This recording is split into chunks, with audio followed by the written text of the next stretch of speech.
What's shaking? Thanks for swinging on by the Crazy Urban Canuck channel, where we show you how we do things here in the Great White North of Canada. Today we have a special treat for you folks. We're digging into Project Dirty Urban Dodge, or DUD as I like to call it. You'll see why in a little bit. This segment, I'm just going to catch you up on what I've done so far on the old girl, give you a brief overview of what the plans are in the future and how I'm going to trick this thing out Canuck style. Let's have a look.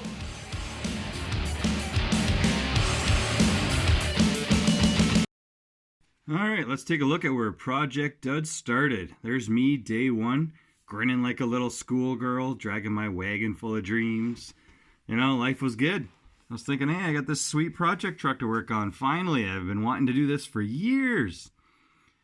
And it started off okay. I know I got all the rockers and cab corners cut out. Got the new metal ordered up and clamped in place and prepped and all that. As soon as the welder touched the OEM Dodge metal, just vaporized. Couldn't weld to it, had the hardest time. I spent, weeks just tinkering around with it here and there, after work sort of thing. Eventually did get the rockers and cab corners welded on or tacked on or whatever. And, next time I would definitely suggest probably doing the glue-on method with the epoxy. Just because the metal is just garbage. It's absolute garbage. So I got basically surface rust with a couple holes around the fenders. I did have to patch on the driver's side above the wheel and the back on the box. Cut a spot out, welded a patch in, did a terrible job again because of the metal. Grinded it down as best I could and hammered it, body filler. I popped the box off, scrubbed, wire wheeled, you name it, sanded the frame. Did some POR 15 treatment on that. If you're not familiar with that process, you can Google that. It's basically a rust paint, fancy, expensive rust paint. I did scrape, sand, wire wheel, grind the whole underside of the box as well, primered and rocker guarded under the whole thing, especially in the places where it seemed to be prone to corrosion. I did do door skin on the driver door. That was my first time attempting that. But, again, with proper grinding and body filler techniques, it turned out just fine.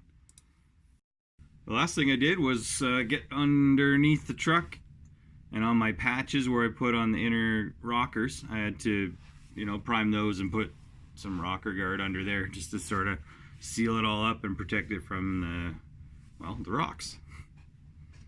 And that brings us up to date. Next up for Project DUD is paint. I have a few little things to finish up first, but what I want to do is get y'all involved in picking the paint color. So I've got two options. The first, I want to do maybe primer gray with clear coat on top. I'll show you that there. And option number two is to primer it, spray white, as bright white as possible, and then do a clear coat. So we got gray and we got white. So I'm going to throw a survey up down here. I want you guys to vote on it, and gals. You can also throw your votes down in the comment box there. And then once I tally them all up, then we'll just let you guys decide. So once we get the paint color picked out, this bad boy will get ready for spraying. I'll show you just a couple techniques for getting it prepped. Painting is 95% prep work and about 5% squirting. I'll also shoot a video of the spray process once we do get the color picked. And then next up after that, I'll be building a custom front bumper for the old girl. And I might even do a back bumper as well. We'll have to see how the front one goes. So we got lots of exciting stuff to come.